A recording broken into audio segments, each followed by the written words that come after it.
Pascal de Zaguirre, bonjour. Vous êtes le PDG de Corsair. Merci de répondre présent à l'invitation.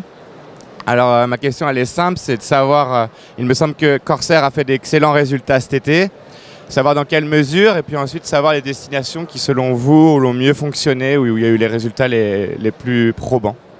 Donc c'est vrai, un très bon été, mais je dirais pas seulement un très bon été, hein, c'est l'ensemble de l'exercice pour nous qui a été assez exceptionnel. L'exercice, il faut savoir pour nous, il est du 1er octobre au 30 septembre. Et donc on a clôturé l'année avec un chiffre d'affaires record, jamais atteint à 643 millions d'euros. Il faut savoir c'est 48% de plus que l'année pré-Covid. Donc une fois et demie pratiquement le chiffre d'affaires auparavant. L'ensemble des destinations finalement ont bien performé. On a l'avantage d'être sur des destinations ultramarines, c'est-à-dire les Antilles et la Réunion, dont on avait constaté à l'été 2022 qu'elles avaient été très résilientes. Hein, c'était parmi celles qui avaient redémarré le plus rapidement et le plus fortement. Finalement, la dynamique s'est poursuivie tout au long de l'année, jusqu'à cet été. Et puis les destinations africaines, Abidjan, que nous opérions d'ailleurs en 8 vols par semaine cet été, alors que nous sommes en 7 normalement. Bamako et Cotonou ont également très performé. Donc une bonne dynamique, c'est très réjouissant pour Corsair, c'est très réjouissant pour le transport aérien. On voit que l'attrait, l'envie de voyager sont toujours extrêmement présents. Pourtant, il me semble qu'à un moment donné, on avait dit que les prix sur les Antilles étaient assez importants du fait du prix du pétrole. Comment vous avez réussi à gérer cette situation Alors, c'est vrai, hein, les compagnies aériennes ont dû répercuter bien sûr l'augmentation de leur coût de production, notamment le pétrole, hein, qui continue à être à des niveaux quand même extrêmement élevés. On a une parité euro-dollar, vous savez que 55% des dépenses d'une compagnie aérienne sont exprimées dans la monnaie dollar, donc effectivement le dollar est quand même très haut actuellement. Mais effectivement les prix ont dû être augmentés, mais ça n'a pas cassé la dynamique et la demande. Hein. Donc la demande est restée très manifeste. Alors ça veut dire quoi? Ça veut dire aussi que d'après toutes nos études, le budget voyage est remonté dans les priorités de consommation des Français. Hein. Donc, en ce qui concerne les voyages, le tourisme, attention, il n'y a pas que du tourisme. Il y a des déplacements parce que vous faites des déplacements pour vos affaires, pour voir votre famille, faire venir vos amis, etc. Donc cette dynamique, finalement, elle est restée tout au long de l'année, malgré la hausse incontestable des tarifs aériens. Maintenant qu'on a parlé de la saison été, on peut envisager celle de l'hiver 2023-2024. Est-ce que vous pouvez d'ores et déjà nous annoncer un peu le programme de Corsair? Est-ce qu'il va y avoir des modifications ou même des nouveautés? Je ne sais pas si vous pouvez déjà en parler. Oui, alors écoutez, déjà, ce dont je me réjouis, c'est que cette dynamique, elle se poursuit aussi pour les engagements de vente de l'hiver. Donc pour nous, l'hiver, c'est 1er octobre 2023. Jusqu'à fin mars 2024. Donc écoutez, là pour l'instant, c'est déjà un élément de satisfaction. Deuxièmement, on aura bien sûr un programme aussi très important sur les Antilles et sur la Réunion, avec un programme hiver durant les fêtes de pointe, fêtes de fin d'année, avec pas mal de vols supplémentaires. Nous aurons aussi, on va retrouver la 8e fréquence sur Abidjan. On poursuit Madagascar, que nous avons ouvert à la fin juin 2023 et dont nous sommes très satisfaits. Et puis nous augmentons la cadence aussi sur Bamako-Cotonou, puisqu'on a décidé de jumeler Bamako et Cotonou avec 4 vols par semaine, qui actuellement d'ailleurs performent très fortement. Autre actualité de Corsair, il y a 2-3 semaines... Excusez-moi, je ne voudrais pas oublier, parce que la reprise de nos vols sur la province, parce que c'est quand même une spécificité très forte de Corsair. Bon, vous savez déjà qu'on a des vols Lyon, Marseille, Réunion, qui sont prolongés d'ailleurs l'hiver jusqu'à Maurice. Mais ça, on a 2 vols par semaine tout au long de l'année. Mais le point à signaler, c'est que nous reprenons le Bordeaux-Pointe-à-Pitre et le Nantes-Fort-de-France, qui avait très bien marché l'hiver dernier. C'est la 3e année, donc on reprend bien sûr ces 2 dessertes provinciales. Oui, c'est ce qui fait d'ailleurs une des spécificités de Corsair, de partir depuis la région. Absolument. Une actualité ces derniers temps, il y avait votre directeur commercial, Julien Houdbin, qui était un grand professionnel et bien connu du marché des professionnels du tourisme en France.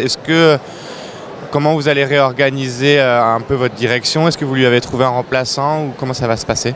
Bon, alors d'abord évidemment, je regrette son départ, mais bon, il a 43 ans, ça fait pratiquement 8 ans qu'il est chez Corsair. Bon, je comprends qu'il se projette évidemment dans une autre aventure professionnelle. Il change d'ailleurs complètement de secteur d'activité. Alors, son successeur ou sa successrice sont en cours de recrutement.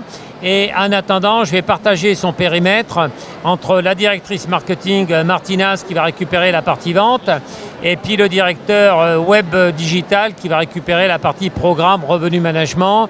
Donc tout ça, c'était 3 personnes habituées à travailler ensemble. Tout ça se passe au mieux et comme ça, on n'a pas de pression particulière en matière de temps pour recruter évidemment le meilleur successeur possible. Voilà. Merci pour votre réponse. Dernière actualité qui concerne un peu moins Corsair, enfin pas totalement, c'est la position du ministre des Transports Clément Beaune vis-à-vis de l'aérien. Il semble bien décidé à taxer le secteur pour pouvoir, selon lui, entamer une transition environnementale et sans doute aussi financer le train. Vous êtes par ailleurs président de la FNAM, la Fédération nationale de l'aéronautique et de ses métiers. Quelle est votre position par rapport aux derniers événements, aux dernières prises de position? Écoutez, bon, vous vous doutez que notre position elle est très claire. Nous sommes opposés à ces taxations pour plusieurs raisons. D'abord, contrairement à ce qui est dit, le transport aérien en France est déjà très lourdement taxé. Beaucoup plus lourdement taxé que dans les autres pays. Le transport aérien autofinance ses infrastructures aéroportuaires, les infrastructures de navigation aérienne, finance en partie le budget de la DGAC, est un contributeur net au budget de l'État. Bon. Deuxièmement, il faut savoir que le transport aérien est engagé, vous savez, dans sa feuille de route pour la décarbonation, avec une feuille de route extrêmement ambitieuse qui va nécessiter des investissements considérables, qu'on estime à 1 milliard d'euros pour le transport aérien français supplémentaire en 2025 et 3 milliards d'euros en 2030. Bon, ceci sans prendre en compte les efforts gigantesques consentis par les compagnies aériennes françaises en matière de modernisation et de renouvellement de la flotte. Bon, donc nous considérons, si vous voulez, que l'aspect décarbonation, il vaut pour chaque secteur. Je rappellerai d'ailleurs que le transport aérien a été le premier secteur industriel à présenter aux autorités sa feuille de décarbonation. Donc évidemment, quand on voit l'avalanche de taxes que l'on veut nous faire payer, ça va se traduire par un renchérissement du prix des billets. Donc finalement, qui va-t-on pénaliser? On va pénaliser le consommateur. Alors veut-on remettre en cause la liberté de voyager? Je pense que ça n'est pas dans l'intérêt du consommateur. Si le transport aérien pratique des prix compétitifs et plus compétitifs que le train, il y a un problème peut-être du côté du train. Mais ce n'est pas en voulant augmenter le prix des billets qu'on va améliorer la situation globale. Et par ailleurs, nous considérons que ça n'est pas au transport aérien à financer la décarbonation du secteur ferroviaire ou les infrastructures ferroviaires, qui d'ailleurs est un secteur, vous savez, déjà largement subventionné par l'État.